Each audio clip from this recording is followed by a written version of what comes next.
My name is Raylen Cooper. I'm 32 years old. Right now, I live what most people would call a simple, peaceful life in a small house in the suburbs with my boyfriend Daniel, our 7-year-old son Roland, and my dad Charles.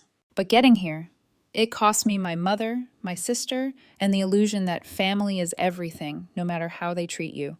And it all truly began with that one text. A week before my mom's birthday, everything looked different. That night, Roland and I were on the couch watching cartoons after dinner.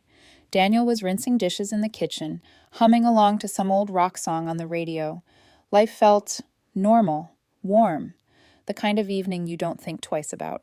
My phone rang. I saw Mom flashing and picked up right away. "Hi, Mom," I said, already bracing myself for a list of demands. Instead, her voice was unusually bright. "Raylen, this year I want to have a bigger birthday party. I'm thinking of inviting some friends, relatives, a few neighbors. Make it a proper celebration." Her excitement actually made me smile. "That sounds great, Mom. I'm all for it." Without even thinking, the old, reliable daughter reflex kicked in. "Don't worry about the cost," I added. "I'll help with $1,000 so you can throw a nice party." There was a pause, then I heard her inhale sharply. "Thank you so much, Raylan," she said, voice thickening. "You and your family have to come early that day. I want Roland there." That last sentence, if I had known it would evaporate so quickly, I might have recorded it. We chatted a bit more, and when I hung up, I turned to Daniel leaning on the doorway, drying his hands. "That was Mom," I said. "She's planning a big birthday party. I told her we'd help with the cost." Daniel gave me that easy, gentle smile I fell in love with. "If it makes you happy, I'm in. We'll make it nice." We told Roland together. "Buddy," Daniel said, "Grandma's having a big birthday party next week. We're all going." Roland practically bounced off the couch. "Really? Can I make her a card? I want to draw flowers and write 'Happy Birthday, Grandma' myself." I laughed and pulled him into my arms. "Of course you can. She'll love it." In that moment, looking at his bright little face, I honestly believed it. I could already picture my mom hugging him, kissing his forehead, bragging about how talented her grandson was. I had no idea that picture was a fantasy. The next few evenings turned into our little ritual. Right after dinner, Roland would spread his crayons and colored pencils across the dining table. "You and Daniel can only give advice," he'd declare seriously, pushing my hand away if I tried to fix a line. "I'm doing everything myself." So we sat with him. Daniel sipping tea, me correcting a spreadsheet on my laptop in between glances, both of us watching our son pour his whole heart into a crooked piece of cardstock. The letters wobbled and leaned, "Happy Birthday, Grandma," written in different crayon colors. The flowers looked like something between fireworks and palm trees, but every line, every smudge of color, felt like pure love. Sometimes I'd feel this odd warmth spread through my chest, and I'd have to blink a few times to clear my eyes. I wasn't just watching a kid draw. I was watching a little boy try to connect with a grandmother he didn't really understand yet, but already loved. When Roland finally finished, he held the card up proudly. "Do you think Grandma will like it?" he asked. "She'll love it," I said, swallowing past the lump in my throat. "She'll probably show it to every single guest." In my mind, I could see it so clearly. Mom, standing in her living room, waving the card around while people complimented Roland. Another little stitch, pulling our family closer together. Reality had other plans. The morning before Mom's birthday, I was buried in code at the office, headphones on, eyes burning from staring at my monitor too long. I only noticed my phone because it lit up next to my keyboard. "Mom." I pulled off my headphones and opened the message, expecting something like, "Can you pick up ice?" or "Come early to help set up." Instead, I read, "Don't come. Everly's bringing her boyfriend and doesn't want Roland there." For a long moment, I just stared at the words, waiting for more. A haha, just kidding. A sorry, wrong person. Anything. Nothing came. My hands started to shake. My breathing went weird. Too shallow. Too fast. I read the text again, this time paying attention to every word. "Don't come. Everly's bringing her boyfriend. Doesn't want Roland there. My son. My 7-year-old, who spent a week drawing a card for his grandmother.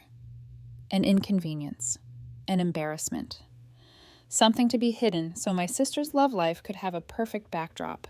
I hit call. It rang and rang and rang. No answer. I called again. Same thing. By the third time, each ring sounded like an accusation. Like she was saying, without words, "I knew you'd push back. That's why I sent a text instead of calling." My vision blurred. My coworker walked past my desk, asked something about a deadline. I didn't even hear the full question. I just grabbed my bag and stood up. I'm not feeling well, I muttered. I need to head out for the day. 5 minutes later, I was in my car, engine running. The office building shrank in my rear view mirror as I pulled onto the main road, heart pounding harder with every mile. The 40-minute drive to my mom's house felt like an interrogation I couldn't escape. How is a 7-year-old such a problem? What did he ever do that was so unforgivable? And why, after everything I've done, am I the one who gets told not to come? But under all those questions was an older, heavier one. Why am I still surprised that she chose Everly over us? When I pulled into my parents' driveway at 2 p.m., the house looked deceptively calm. Curtains drawn just right, flower pots lined up on the porch. From the outside, it still looked like the home I grew up in. Inside, it was a different story. Mom was sitting in the living room, watching TV, a mug of coffee on the table. She looked startled when she saw me. Raylen, what are you doing here? Aren't you supposed to be at work? I didn't sit down. I didn't smile. What exactly did you text me this morning? I asked, still standing. She frowned like she genuinely didn't see the problem. I was just letting you know. Everly's bringing her boyfriend over and... And what, Mom? My voice cracked. Why isn't my son allowed at his grandmother's birthday party? She hesitated just for a second. Then she went into performance mode. You know how Roland is, she said, lowering her voice. He's a bit too energetic. I'm worried he might do something embarrassing in front of the guests. Important people will be there. I don't want awkward moments. Important people. I actually laughed, a short, bitter sound that surprised even me. Before I could answer, I heard footsteps. Everly walked in from the kitchen, wiping her hands on a towel. She must have heard at least part of our conversation. You know as well as I do, she said, folding her arms. Roland broke your glasses, remember? He spilled juice on the new sofa. Last time we had guests, he ran around and made everyone uncomfortable. I don't want that happening in front of my boyfriend. Her tone didn't shake once. It was so smooth, so rehearsed. It was obvious she'd already said this in her head, maybe even out loud to Mom. My jaw clenched. So you think Roland is a bad kid now? I asked quietly. Did you forget what you were like at his age? That's different, she snapped. This is an important event. We can't risk him ruining the atmosphere. Those words, ruining the atmosphere, hit me harder than I expected, because I suddenly saw the pattern. I was allowed as long as I was useful, quiet, and convenient. My son was welcome as long as he was a prop, not a real child. Before I could speak again, another voice cut in. What are you doing? My dad, Charles, said from the doorway. He walked into the living room, wiping grease off his hands with a rag, probably from tinkering in the garage. He looked at my mom first, then at Everly, then at me. How, he asked slowly, could you say something like that about your own grandson? How could you exclude him from the party? Charles, don't start, Mom snapped. You don't understand. He turned on Everly. Do you remember what you were like as a kid? He asked. You broke Grandma's antique vase that cost over $1,000. You scorched the stove because you were curious and almost set the house on fire playing with matches when you were 8. Did anyone ban you from a birthday party? Did anyone say you were an embarrassment? Everly dropped her gaze, lips pressed into a thin line. She muttered something I couldn't hear. Dad looked back at Mom. Roland is 7, he said firmly. He's a child, and you're treating him like a threat to your reputation. Then, with a calmness that made the air feel sharper, he added, if you don't apologize to Raylen and invite her family to the party, I won't be attending your birthday, and I'll cut ties with both you and Everly. Silence, thick and electric. Mom shot to her feet. You're threatening me? She screamed. Don't forget who's taken care of you for over 30 years, who cooked, cleaned, raised your kids. And I worked to support this family for over 30 years, Dad said, not raising his voice. I repaired this house, paid for your kids' education. I'm not keeping score. I'm telling you, I'm done watching you mistreat our grandson. For the first time in my life, I saw my dad stand between my mom and her favorite child and choose me. And yet, standing there, listening to them argue, I understood something that hurt more than anything they'd said. My mom wasn't going to change. Not for me, not for Roland. She would always pick Everly, always pick appearances, always pick control over love. When I finally walked out of that house and Dad followed me to the driveway, the afternoon sun felt too bright. You can choose your life, he said quietly as I reached for my car door. Don't let anyone control you anymore. I know exactly how you feel. On the drive home, old memories flooded in, like water through a broken dam. I remembered being 10 years older than Everly, watching her arrive like a little son in our house, Mom cooing over her, calling her my precious girl, naming me the built-in babysitter. I didn't resent it. I loved her. I protected her. I remembered how Mom always made the decisions. School, activities, clothes, friends. How Dad worked and stayed quiet, patching broken pipes and paying bills while Mom praised herself for running a perfect home. And I remembered every time I'd open my wallet for them.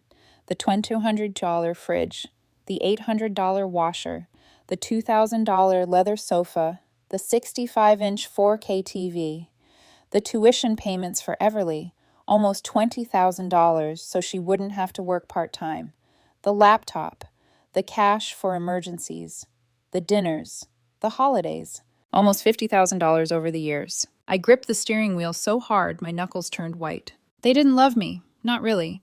They loved what I could provide. I was an ATM with their last name. By the time I pulled into my own driveway, something inside me had hardened. If my mom and Everly didn't call to apologize and invite my family back to that party by tomorrow morning, I would give her a birthday she would never forget.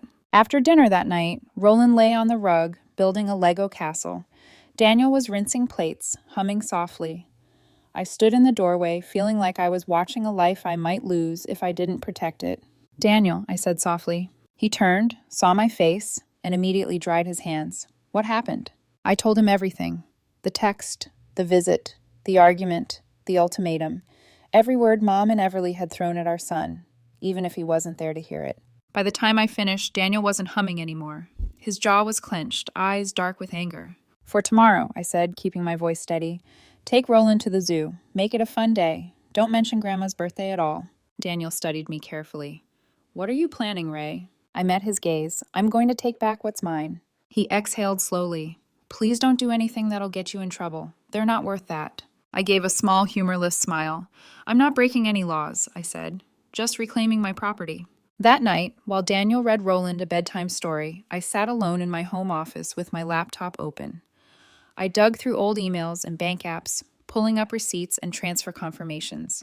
I wrote everything down in a neat list: fridge, washer, sofa, TV, appliances. When I was done, I added one more line at the bottom. "Tomorrow 11 a.m., truck." That's when I knew there was no going back. The next morning at exactly 11 a.m., I turned onto my parents' street, driving a large white moving truck. My hands were steady on the steering wheel, but my stomach twisted like I'd swallowed a fistful of ice. The engine rumbled beneath me, a low, constant growl that matched the storm in my chest. Two uniformed movers sat in the cab with me, checking the work order on their clipboards. To them, it was just another job. To me, it was the end of a lifetime of being the good daughter. When I parked in front of my parents' house, the scene looked like any other cheerful birthday afternoon. Balloons tied to the mailbox, cars lining the street, laughter and light jazz music drifting out from the open front door. I took a slow breath, then opened the door of the truck. "Ready?" one of the movers asked. "Yeah," I said. "Let's go inside." The living room was crowded when I stepped in. About 30 people were scattered around. Neighbors, distant relatives, my mom's friends. Platters of food filled the dining table. Someone had done a good job decorating.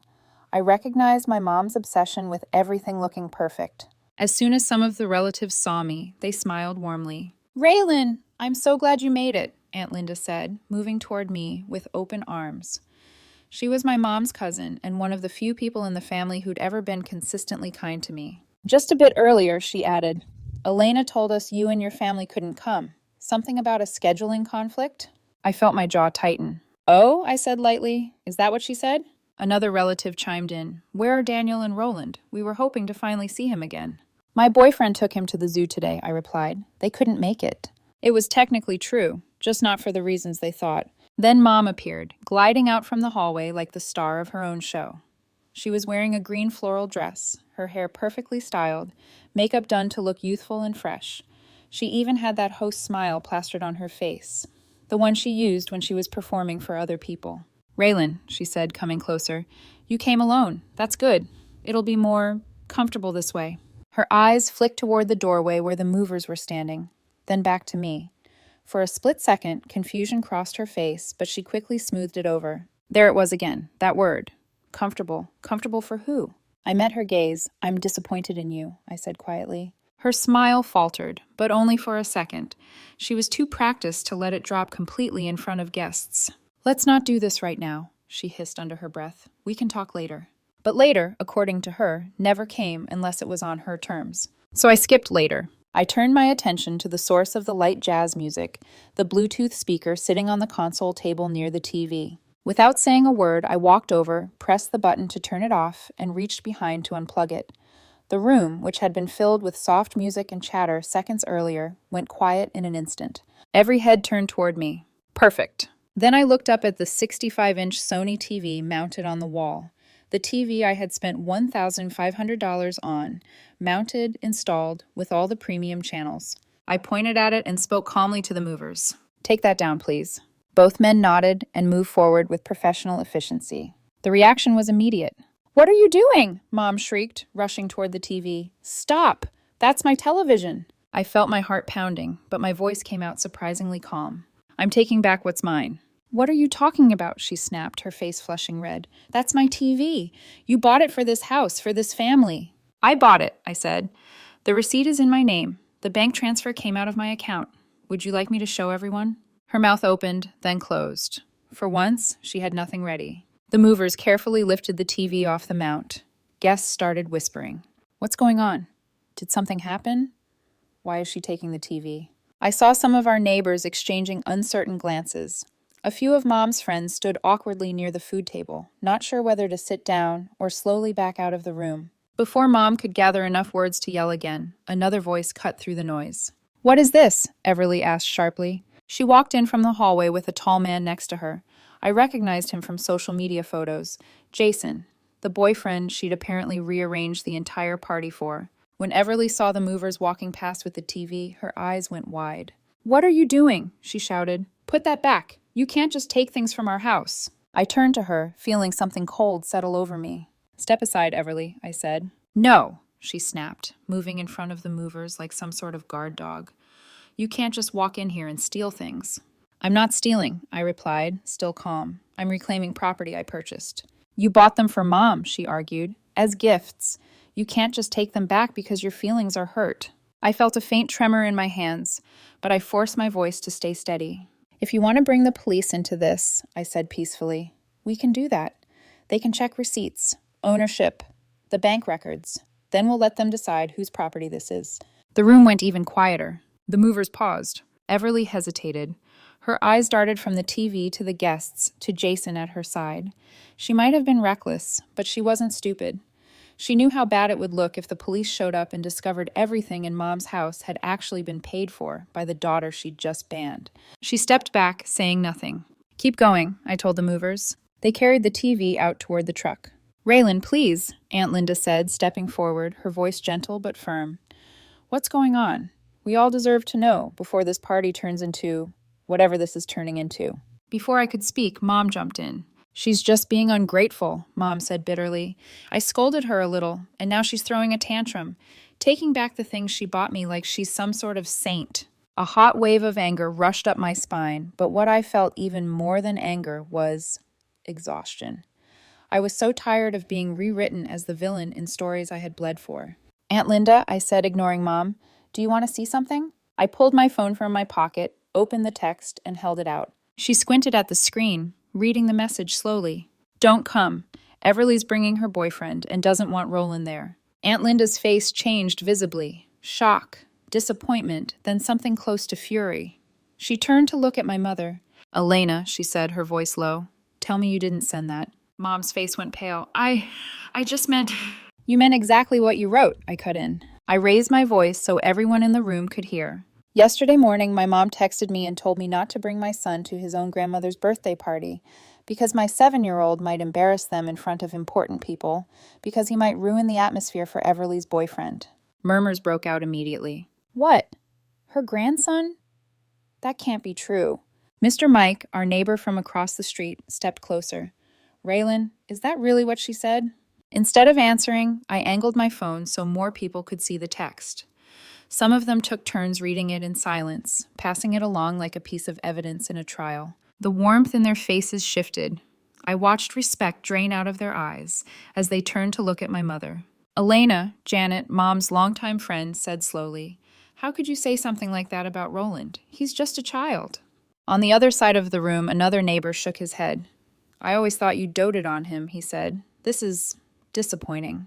As if that weren't enough, Aunt Linda faced Everly directly. And you, she said. You're the one who didn't want him here? Everly's face flushed. I don't hate Roland, she stammered. I was just afraid he'd break something or make a scene in front of everyone. I just wanted today to go well for once. I took a step forward. Let me ask all of you something, I said, looking slowly around the room. If Roland spilled a drink or broke a glass, would any of you feel ashamed to be here? There was a chorus of no. Helen, another neighbor, even laughed sadly. I was hoping to see him today, she said. I brought a small toy for him. I thought he'd be here to celebrate his grandma's birthday. More nods, more murmurs. It was like watching a tide turn in real time. The room wasn't on my mother's side anymore. The movers came back in, and I pointed to the kitchen. Next is the Samsung fridge, I said. Mom gasped. Not the fridge! Yes, I replied. The fridge I paid for, the washer, the leather sofa, the microwave, the air fryer, everything on this list. The tension in the living room was unbearable. Guests shifted uncomfortably. Some picked up their handbags or car keys. Others just stood there, frozen, watching my mother's carefully constructed image crumble. Raylen, Mr. George, another neighbor, finally said, I don't think we should stay for this. This party has lost its meaning. His wife Susan nodded. Let's go, George, she said softly. Elena needs some time to reflect on what she's done. Within minutes, people began saying goodbye. Not to my mother, to me. They shook my hand, squeezed my shoulder, whispered, You're doing the right thing, or I'm so sorry you had to go through this. Some gave me sympathetic looks, others just left silently. One by one, the guests filed out, taking with them the noise, the warmth, the illusion of a celebration. All that remained was the truth. In the middle of this, Jason stepped toward Everly, his expression tight. Everly, he said quietly, what I've seen today, I'm honestly disappointed. Her head snapped toward him. Jason, I can explain. I have a niece, he interrupted. The thought of someone talking about her the way you talked about Roland today, it makes me sick. If this is how you treat children in your own family, I don't know how I could ever build a future with you. Panic flashed across her face. Jason, please, just give me a chance to... I think we should end this, he said, not raising his voice, but making every word land like a hammer. He turned to me, gave a small nod, almost like an apology for things he hadn't done, and walked out the door. Everly stood there, stunned, as the front door closed behind him. Within 10 minutes, the bustling party of 30 people had shrunk to a hollow scene. Half-filled plates, untouched cake, a room that looked like it was decorated for joy, but abandoned to grief. Only Mom, Everly, the two movers, and I were left by the time the men wheeled out the fridge and lifted the leather sofa set. And then, from the hallway, my dad finally appeared. He'd been there the whole time, listening. Mom spun toward him. You just let her take everything? She shouted, voice breaking. You're not going to stop this? Dad looked at her calmly. She bought those things, he said. Every last one. She has every right to take them. He held her gaze. I warned you yesterday. All you had to do was sit down, think, and apologize to her family. But you couldn't do it. You cared more about looking perfect for Everly's boyfriend than loving your grandson. For once, Mom had no quick comeback. For the next hour and a half, the movers worked their way through the house with quiet efficiency. The washing machine, the microwave, the TV stand, the kitchen appliances, all the things that had once made this place feel like home. Piece by piece, the house emptied out. Mom and Everly just stood there, helpless, watching their reflection vanish from the surfaces of things they never truly owned. When the truck was finally loaded, the moving company manager handed me his tablet, and I watched as $3,000 hit my account, payment for the used furniture. I stared at the number, feeling a strange mix of satisfaction and grief. This wasn't about the money. It never had been. It was about not letting them decorate their lives with things bought by a daughter they saw as disposable. The house looked different now. Bare walls, old, worn-out furniture they'd had before I started fixing everything. A shell of the place I'd grown up in. And I knew as I stood in that doorway that a chapter of my life had just slammed shut. There was one last thing I had to do before I left. I reached into my coat pocket and pulled out Roland's card. The one he'd spent a week making. The one he'd gone to sleep believing Grandma would treasure. The card with cartoon flowers and shaky crayon letters that read, Happy Birthday, Grandma. I walked over and held it out to my mother. This, I said quietly, is the gift Roland made for you. For a second, I thought, hoped, something would flicker across her face. Softness, regret, anything. Instead, she stood up so fast the chair scraped the floor. She snatched the card from my hand, and without even glancing at it, she tore it straight down the middle.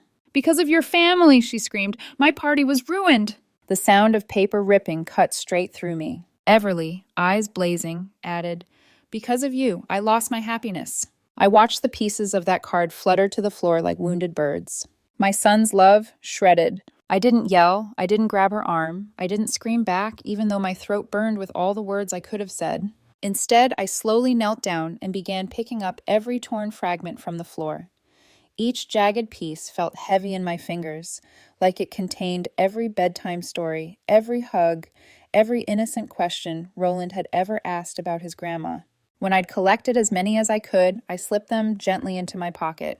Then I stood up, looked my mother in the eyes, and finally said the sentence that had been forming in my heart for years. "You don't deserve to be my mother." For a moment, everything went silent. The house, the street outside, the world. Mom stared at me, stunned. Everly's mouth opened and closed, but no sound came out. I turned around, walked out of the house, and headed toward my car. I thought that was the end of it, until I heard a familiar voice call out behind me. "Raylen, wait, let me come with you." I froze. For a second, I thought I'd imagined it. The voice that had quietly anchored my childhood, the one that had stayed soft, even when everything else in our house felt hard. But when I turned around, there he was. My dad, Charles, standing in the doorway with 2 suitcases in his hands. The same bags he used whenever we took family trips when I was young. The ones he packed whenever he tried to leave during arguments, only for Mom to guilt, threaten, or manipulate him into staying. But this time, he wasn't hesitating. His face was calm, steady, resolved. I didn't speak, I didn't breathe. Mom did. "You're leaving?" she screamed, stumbling forward like the ground had tilted beneath her. Dad didn't even flinch. "I've endured enough," he said simply. "I warned you. Yesterday, I told you exactly what would happen if you treated our grandson like that. You didn't listen." Mom's voice cracked. "But you're my husband. Where are you even going?" Dad glanced at me, his eyes softening in a way that almost broke me open. "I'm going with Raylen," he said. "She needs a parent who chooses her, and Roland needs a grandfather who loves him." Everly covered her face, crying, "Dad, please, don't go. Don't leave us like this." Charles shook his head slowly. "You already made your choices, Everly. Now I'm making mine." He walked past them, suitcase wheels clicking softly across the porch. When he reached me, he stopped. "You have space for me, right?" he asked quietly. My throat tightened. I somehow managed to nod. "You can stay with me for the rest of your life." His shoulders loosened, just slightly, like he'd been carrying a house full of ghosts and could finally put them down. We got into my car together, and as I pulled away from the house I grew up in, I didn't look back. But I could see Mom in the rearview mirror, standing frozen on the porch, Everly beside her, trembling, still holding her phone like she was waiting for someone, maybe Jason, to call back and fix her mistakes. No one did.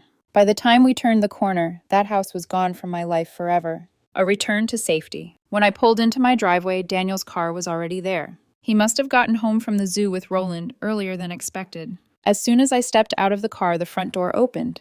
Daniel walked out, wiping his hands on his jeans, a look of confusion instantly melting into concern when he saw my dad standing beside me with 2 suitcases. But Daniel, God, I love this man. He didn't ask a single question. Not yet. He walked up to my dad and simply said, "Welcome home." Dad nodded, grateful but exhausted. Then Roland came bursting out of the doorway, carrying a half-eaten granola bar. "Grandpa!" he shouted, barreling toward Dad. Charles crouched down, his knees cracking the way they always do, and scooped Roland into his arms. "Whoa there, buddy," he laughed. "You had fun today?" Roland nodded eagerly. "We saw lions and penguins, and Daniel bought me a slushie, and... Grandpa, why are you here? Where's Grandma? Did she come too?" Dad froze for half a second. Then, with a gentle smile, he said, "Grandma's traveling somewhere far away for a while. She'll visit when she gets back." It wasn't the truth, but it was kindness. Roland seemed satisfied. He went back to telling Dad all about the animals, his little hands waving animatedly. I stood there watching them, my heart cracking open in a way I hadn't expected. I wasn't alone in this nightmare anymore. I had a partner, I had a son, and now I had a father who chose me. Rebuilding something broken. Later that evening, after dinner, Daniel made pasta, Dad insisted on washing dishes, and Roland left a trail of Lego bricks all over the living room. I retreated to my room to breathe. A few minutes passed before Dad knocked softly and stepped inside. Raylen, he said, give me the pieces. It took me a second to realize what he meant. The card. Roland's card, torn into tiny, jagged fragments that still sat in my coat pocket. I walked to my closet, pulled the pieces out, and laid them carefully on the bed. Dad sat beside me, pulled a roll of Scotch tape from the nightstand drawer, and began piecing them together with the slow, reverent precision of someone restoring an ancient artifact. I watched his hands, hands that fixed pipes, fixed furnaces, shouldered a family, and stayed gentle through it all, as they aligned each scrap of colored paper. Daniel came into the room, saw what Dad was doing, and stopped cold. He didn't say anything. He just sank onto the edge of the bed, covering his mouth with one trembling hand. After a while, I couldn't hold back the tears anymore either. Not from sadness. At least not just sadness. There was something else there too. Healing. Softness.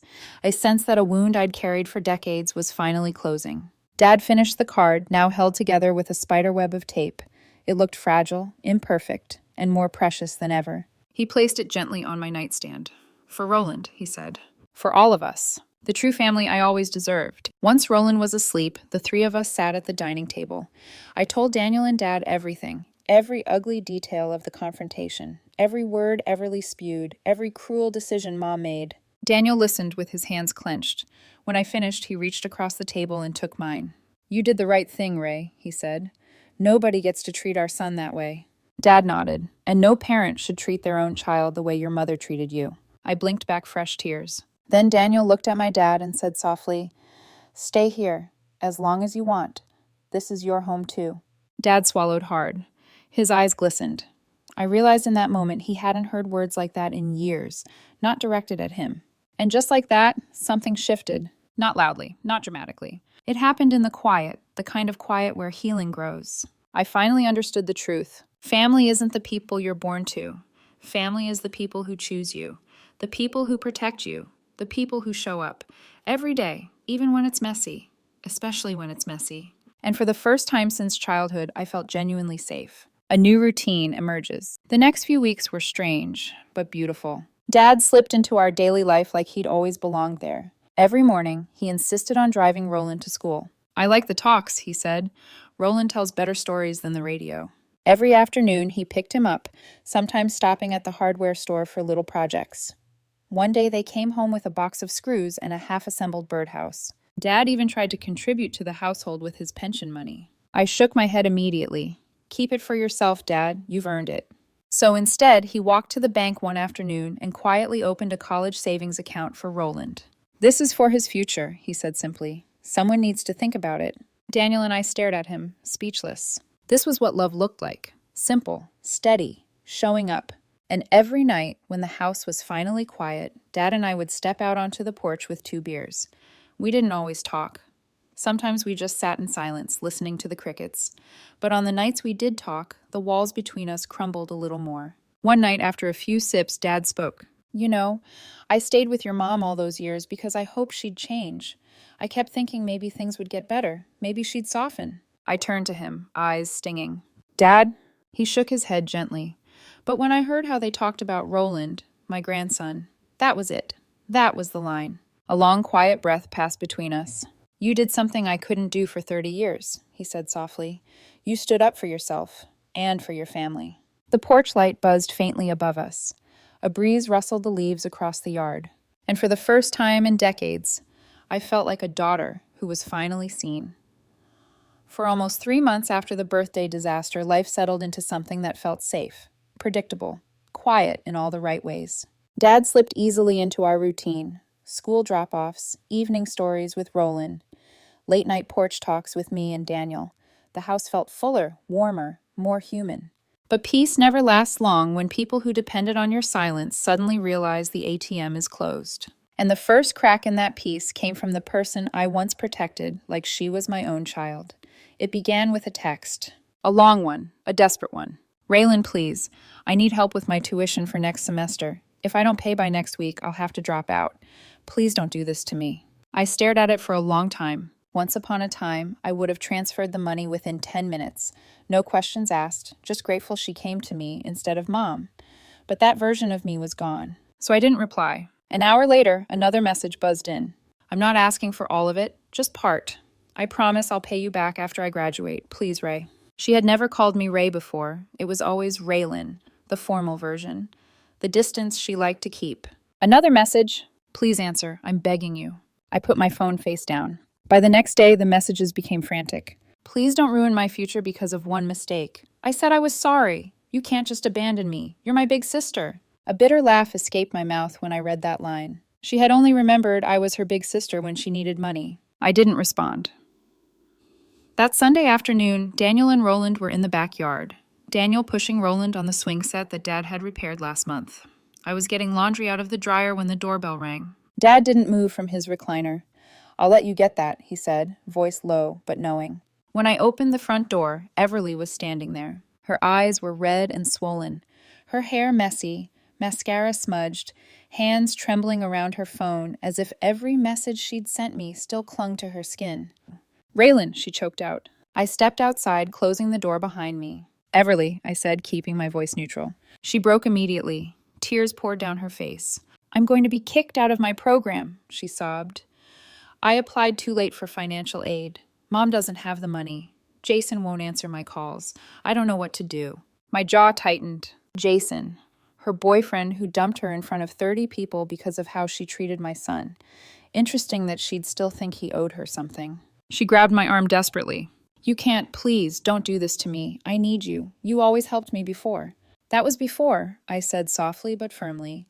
Before you told Mom that Roland didn't belong at her birthday. Before you let her send me that message. Before you acted like my son was some stain on your life. Everly shook her head wildly. I didn't mean it. I was angry. I was stressed. I didn't know she would actually text that. She took it too far. Yet, I said quietly, you didn't stop her. I didn't think... You didn't care, I corrected. She fell silent, her breath hitching through sobs. Then she whispered the one thing she thought would work. You're my big sister. For a moment, I felt something inside me tremble. A memory, maybe, of a 10-year age gap, of me tying her shoes, feeding her snacks, holding her when she had nightmares. But then another image replaced it. The handmade birthday card. Crayons. Crooked letters. Flowers carefully colored. And my mom tearing it apart like it meant nothing. I steadied myself. The money I gave you before, I said. I'm not asking you to return it. It was a gift. But from now on, you're on your own. Apply for loans. Get a part-time job. Do what other college students do. Everly stared at me as if I'd slapped her. You're heartless, she whispered. No, I said. I'm just done being used. I stepped inside and closed the door. On the other side, she kept crying for nearly a minute before her footsteps faded. Dad appeared in the hallway, hands in his pockets. You okay? He asked. I think so, I said. I guess. This is what boundaries feel like. Dad nodded. They don't feel good at first, but they protect you in the long run. If dealing with Everly was painful, facing my mother again was something else entirely. The first time Mom showed up, she knocked very softly, almost like a stranger, afraid of the door. When I opened it, she looked smaller, thinner, her hair messier than I'd ever seen it. The confident matriarch persona she always wore like an expensive coat was gone. Raylen, she whispered, voice trembling. I want to see Roland just once, please. Dad stepped up beside me before I could even answer. No, he said sharply. Mom's eyes widened, brimming with tears. Charles, please, I miss him. I miss all of you.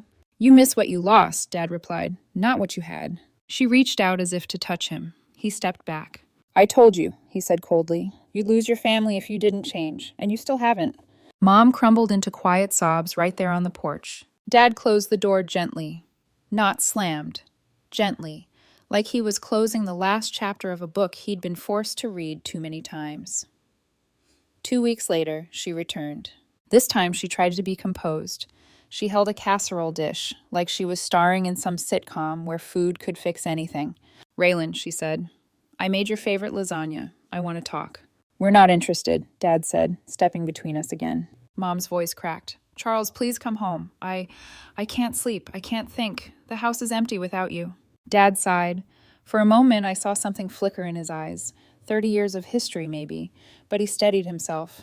You didn't lose your family because of me, he said. You lost us because of your cruelty. She cried harder. He closed the door. The last time she came, it was just before sunset. No dish in her hands, no excuses, no makeup masking grief. Just my mother, raw, shaking, hollow. Before she could speak, Dad stepped outside. He didn't yell. He didn't scold. He just reached into his jacket pocket and pulled out Roland's reconstructed card. The one he'd taped together piece by piece late at night, hands trembling. The one Roland didn't know had ever been destroyed. When Mom saw it, her knees buckled. She caught herself on the porch railing, staring at the taped lines, the jagged edges, the crayon flowers. "Oh, God," she whispered. I tore that. I tore something he made."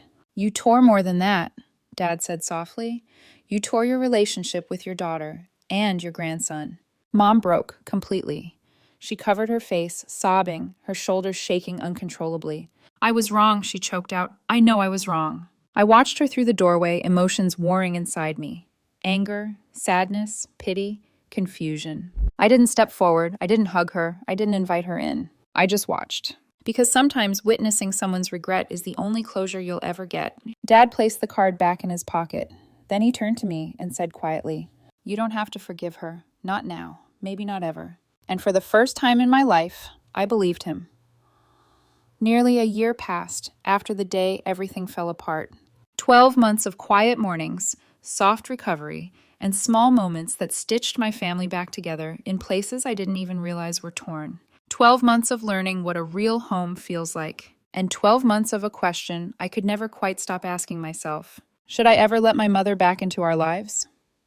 Life found a new rhythm, slow, steady, and honest. Dad still took Roland to school every morning. Their car rides became legendary in our house. Roland would come home bursting with stories. Grandpa said he once pulled a snake out of someone's toilet on purpose.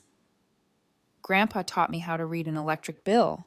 Grandpa says when I'm 10, I get to learn how to use a screwdriver. Daniel and I would exchange looks, half amused, half terrified. Dad, for his part, looked healthier than I'd seen him in years. He smiled more, slept more, ate more.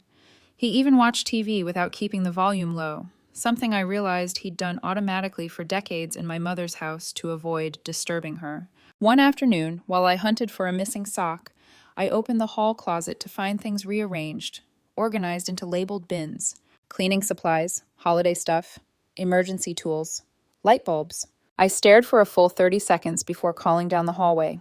"Dad, did you organize the closet?" He poked his head out of the kitchen, a mug of coffee in hand. "Found a bunch of things you never knew you had," he said.